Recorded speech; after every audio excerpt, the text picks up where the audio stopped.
Welcome to ET Catalyse Virtual, the education special. Today we have with us three experts who've experienced COVID, understood how education and teaching will move from the brick and mortar classroom teaching method to online. There's a great deal of learning I'm sure they've picked up in the last few months, which will shape the education sector in the decades to come. Let me introduce to you the three experts we have today on our show. Dr. Sanjay Srivastava from Manav, Rachna, Dr. Himanshu Rai from IIM Indore, and Manish from Narsee Monjee Institute of Management. Welcome everyone. Happy to have you on ET Catalyse Virtual, the education special. Thank you, Deepak. Thank you, Deepak. Let me start with Sanjay. Sanjay, in the last few months, I'm sure you personally and your entire faculty and equally students would have picked up a great deal of learning and navigated through a lot of challenges. If you could help us, understand what kind of issues you faced and how you dealt with them. Few takeaways, if I say quickly in the first round, that technology is no longer a luxury, but a must-have going forward university. And as a university, we have invested enough from past 5 years. And this was the time when we have reaped the benefit of those 5 years of investment. We talked to our colleague at length about the role of hybrid teaching, blended learning, and flipped classrooms. So these are all things we discussed in our FDPs. Then we also talked about teachers training and especially learning outcomes, how we have to monitor and measure the attendance in certain programs, which was ranging between 60 to 70%. Now our average attendance is 90%, and in certain programs, it is almost 98 to 100%. Himanshu, if I can come to you, picking from where Sanjay left, education has moved online. Teaching methodology and pedagogy obviously will have to thereby make a step change. What are the changes that one would have to make as a result of this? So multiple changes, Deepak. First of all, there was a survey which was done by one of the accreditation agencies, and the results were very startling. And that was that in terms of percentage, the percentage of faculty who were okay with this shift from in-class to online was actually more than the percentage of students who were okay with the shift from in-class to online. So this was very counterintuitive. Were the teachers missing the students so much? Oh, absolutely, absolutely. We teachers thrive on our students. So clearly we were missing their presence over there. One of the things that we have to be very careful about is to understand that online teaching is not simply sitting in front of a computer and teaching. It's a completely different pedagogical tool. So please do not expect that if you do exactly the same thing that you were doing in your classroom, in your physical classroom, if you come and do it in front of a computer, you would have delivered the content. No, you cannot. So which means that you will have to relook at the course structure itself. You will have to relook at what are the other tools that you're bringing in terms of case studies, in terms of role plays, etc. Can you do this? Can you do that? Or no, is something that you will need to decide. So what we also did was that some of the faculty who were adept at doing this, since we were already learning, running a lot of programs on our virtual learning platform and executive education, we got those faculty to come and train our other faculty. And now, in fact, we are also creating FDPs, faculty development programs for faculty of different institutions. So the important learning here was that don't consider online as sitting in front of a computer and doing offline. The bigger lesson, which I learned, is that all of us were missing a digital strategy.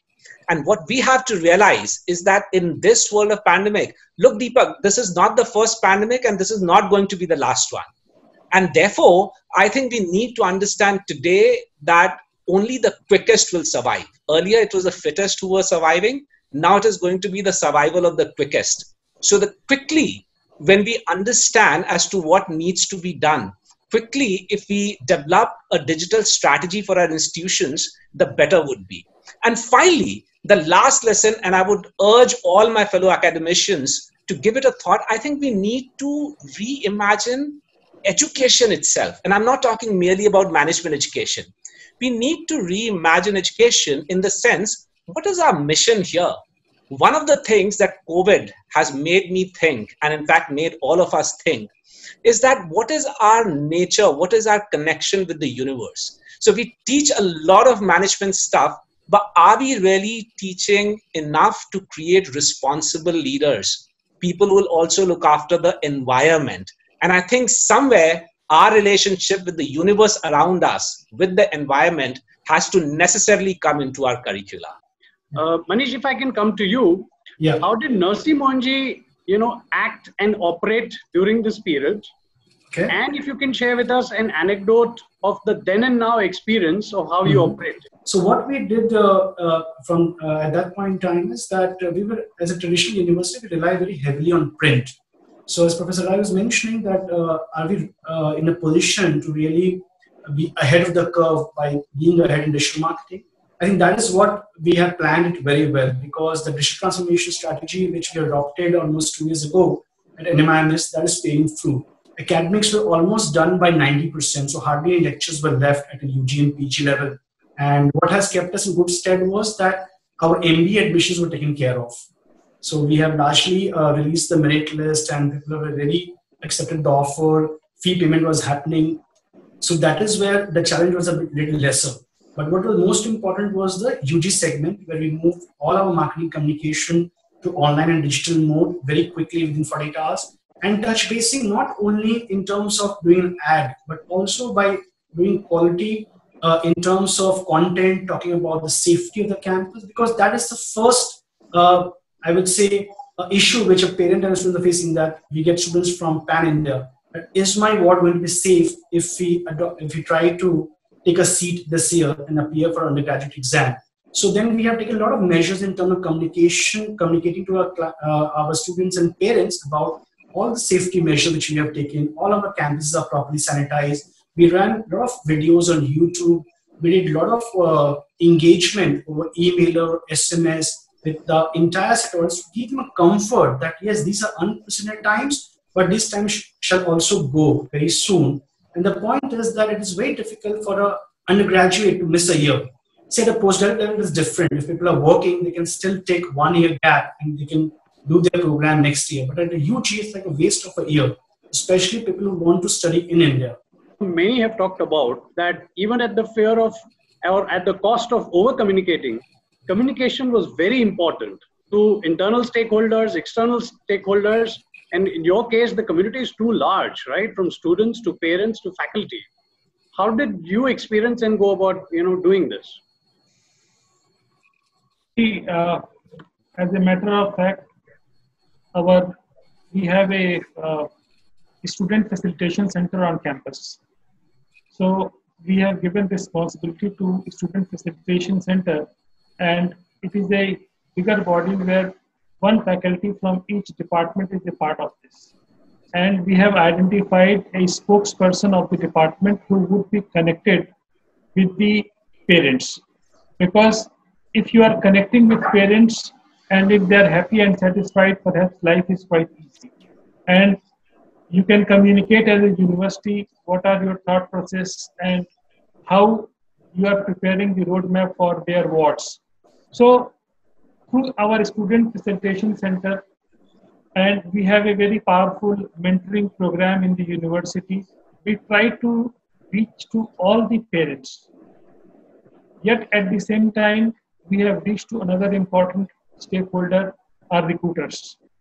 Because those guys who are in the final year, in whatever program they are, what will happen to their placements?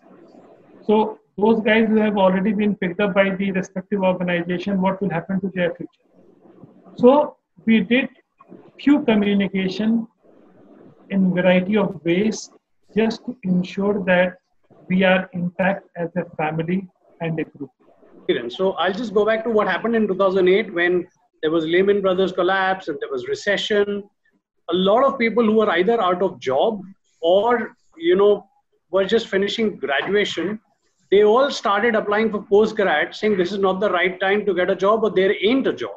And there was a surge in the inquiry of postgrad programs, or even, normal graduate programs or adjacent courses. Is that something you experience? So in our case, so with the IIMs, it's not a question of queries. We have, 240,000 candidates who write CAT, and thereafter, we take admissions, and individual IIMs take out their respective lists. But here is an interesting fact. Normally, IIM Indore would probably take out, say, 8 to 10 lists, or perhaps even more at times, because some students would not join, some participants would join other IIMs, so on and so forth. This time, and therefore we took out multiple lists, waiting lists. So we took out a list, gave them a particular time to join in, and then after that joining date, we take out another list, so on and so forth. This time, after 3 lists, we are done. So which means nobody is going back. So normally what used to happen was that a lot of graduate students who had written CAT wouldn't join because they would want to pick up a job and then work for a couple of years. They wrote CAT for a practice, and then they would write it again in the following year and then take admission. This time, nobody wants to let go of the admission. So you're absolutely right, Deepak, that people are not willing to take a chance so far as jobs are concerned, because I think they believe that 2 years from now, the economy will start doing well as compared to what it is today. And I think your other question was also extremely important. Communication in the times of crisis is extremely important. So for instance, at IIM Indore, we have 3 levels of communication. So we have certain student bodies which have academic committees, and those academic committee representatives from the students, they communicate with the program chairs, with the different program chairs, and then they disseminate that to the students. Then our program chairs, they hold batch meets, and they also write to the entire student community, keeping them abreast of what's happening in the campus, how the exams would be conducted, what is the status of the classes, so on and so forth. And then I personally write, earlier I used to write every 10 days, now I write every 15 days, to the entire community, to the people who are inside the campus and also to the people who are outside the campus. Because ours is a residential community. So even now, we have about 90 students, but 150 families staying inside the campus. And I need to keep them abreast about what is happening, even about small things. So for example, will vegetables be available tomorrow or not? Will there be milk available tomorrow or not? Because we have some infants in the campus, we have some elderly people in the campus, and Indore wasn't in a very good shape till about a couple of days back. So even on these administrative issues, and we had only 10%. You asked about an anecdote. We had only 10% of the support staff in the initial days. And I requested to the community, I communicated to the community that, look, we don't have enough people to do security, to do gardening. We have a 200-acre lovely campus. And the community stepped forward. So I'm so grateful to my faculty, their families, the students, as well as the academic staff, my officers and staff, who came in and took over those responsibilities. So there were faculty guarding our security posts. There were faculty and their families actually doing gardening. There was another set of staff which was looking after our dog shelter. We have a dog shelter in the campus as well.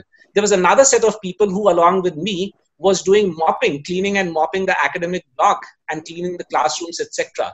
So I think COVID-19 also, because of communication, has brought the community together. So roles got interchanged. What you've been teaching as a theory got practiced in your own campus.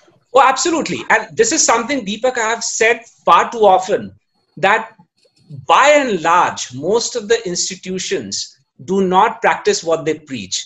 And I think in the times of COVID, all the institutions, no exceptions, have actually started practicing what they preached.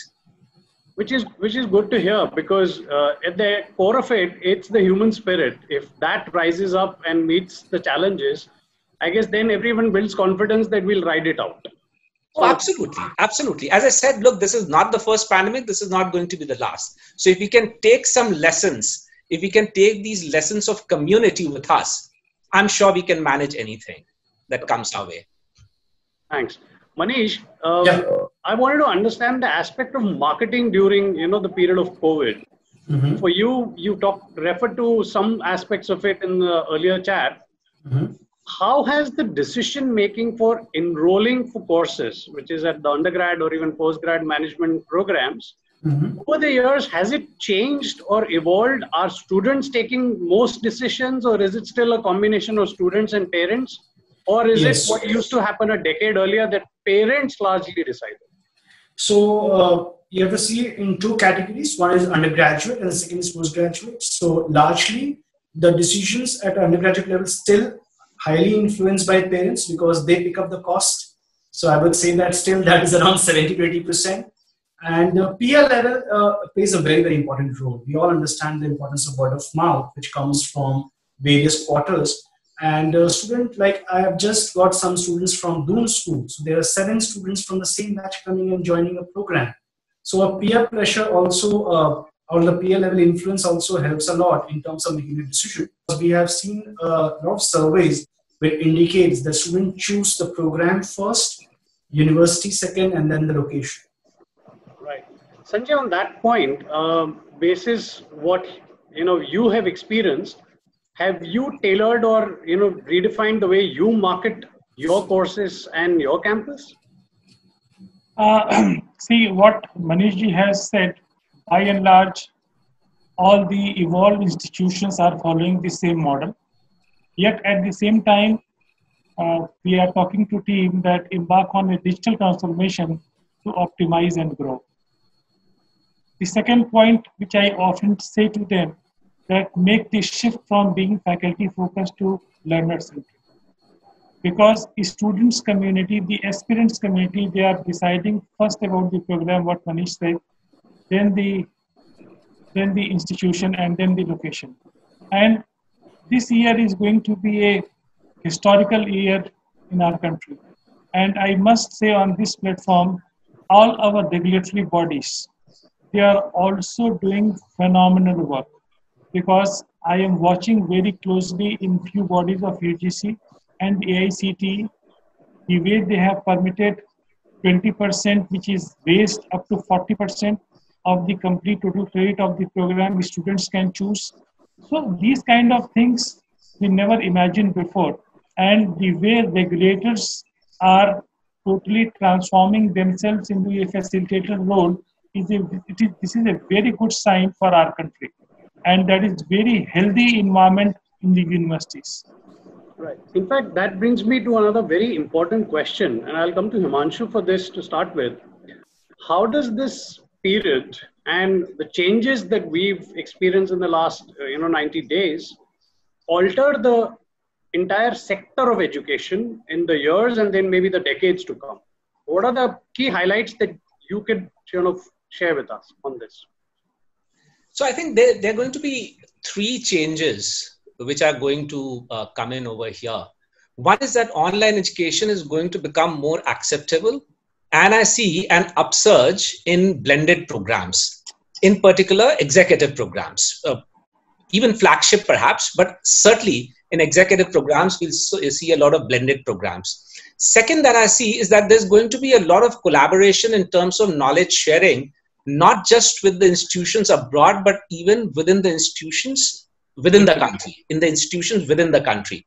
Because I think this is the time for us to also think as a country as to how can we help each other. We have been doing that in the past, but perhaps not with the kind of an intensity with which we are doing. So for example, some of the universities, when they came to us and said, can you do something about online teaching? Can you train our teachers for online teaching? I just had to go back to my faculty, and my faculty were nice enough, I'm so grateful to them, that within a week they created a program with which we could develop the faculty of other institutions. So that is the second thing which is going to change. And the third thing, which is going to change country-wise, and education is not going to be an exception in this case, is that personal and social hygiene is going to become extremely important.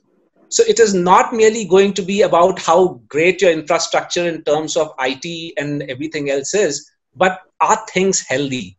Do you have healthy food being given here in the campus? Do you have sanitized classrooms? Is health a priority? Health and well-being of the priority? And Deepak, let's not forget that COVID, while it is having an impact on education as well as on the economy, there's one big thing which has I'll say it is not getting the due attention, and that is the mental health and the well-being of the students. And I think that is going to change. We are going to have more counselors in the institutions. We are going to figure out more ways of actually interacting with our students and making sure that their well-being is taken care of. And we are going to also think of how can we increase. So once a student is living with us, then how can we increase this partnership between the student's family, the student, and also make the student understand that this institute also happens to be an extension of his or her family. So I think these three big changes are what we are likely to see. I would say the 5 key takeaways. As I said before to you, embark on a digital transformation to optimize and grow. Number 2, I would say, make the shift from being faculty focused to learner centric. Because right now, students would be given a plethora of platforms, Coursera, edX, so many programs are available to you at your doorstep. Integrate with industry to co-create and collaborate. Majority of our programs are in collaboration with industry. And 4th point, I would say, reimagine the physical campus for the digital world. And my last point to you, unbundle degree programs and the university value chain. Blended learning would be the future. Flipped classroom would be the future, which we talked, but these 90 days have given us a mandate that either perform or perish. Manish, Himanshu talked about many points and the blended learning concept. Sanjay has talked about the importance of mental health courses that they will also introduce and the whole structure changing. What are your takeaways from the period? So there are a few things which I would like to mention here. First is that we have become better technology adopters. If we see historically, faculties and other staff would be a bit reluctant to go online and take all the subjects at one go. But now there is a tectonic shift there in terms of the perception, and we see a very happy lot of all the academicians and faculty members taking up this challenge and embracing it very well and adopting technology. That is one. Second is, I totally agree with Professor Rai and also Professor Srivastava saying that the blended learning would be a way forward. Nobody can stop that. The access of quality education, the access to quality education will certainly improve from various parts of the country. So because the ticket size for a given program is going to go low, and everybody you cannot bring to the classroom because the cost to run an education institution is quite high, as Mr. Srivastava mentioned earlier as well, that we have had financial issues in terms of temporary issues to address. So that is very much solvable with the advent of technology and provide the access to more. Third is that apart from the mental hygiene and healthiness, it's a sense of collective responsibility which has come along in all the staff members, be it academic, be it non-teaching staff, to come forward and contribute and see this as a challenge. And I must thank Professor Srivastava mentioning this, is that the change management in the practical sense, what we read in our management days or what we teach, is that we are really been practicing. So I think these three things have really emerged as good learning. And also if you have to cherry pick one more important point, which is that we believe that this shall too pass, because nothing is permanent. And if we continue to strive and we find innovative ways, the way we have been doing in this COVID times, certainly going to help us emerge more successful and be more attached to society and contribute towards the overall well-being. Thanks, Manish. I totally agree. This shall too pass, but only if we are smarter and wiser, yes, to have picked up learnings all along from this period. Yes. And very agile as well. Yeah, and adopt them for the future. Then we are in good company. We are in safe hands, hopefully, in the years to come. Yes. Thank you, everyone. It was a great moment of learning for us at ET Catalyse, and I'm sure for our viewers, to understand the implications and thereby the impact on the education sector, and how we all collectively will take certain actions so that the student of tomorrow has a great deal to learn and pick up what we left from. Thank you so much. Thank you, Deepak. Whenever you watch these series, mail us or etcatalyse@timesinternet.in. You can watch all our past episodes and future episodes on etcatalyse.com.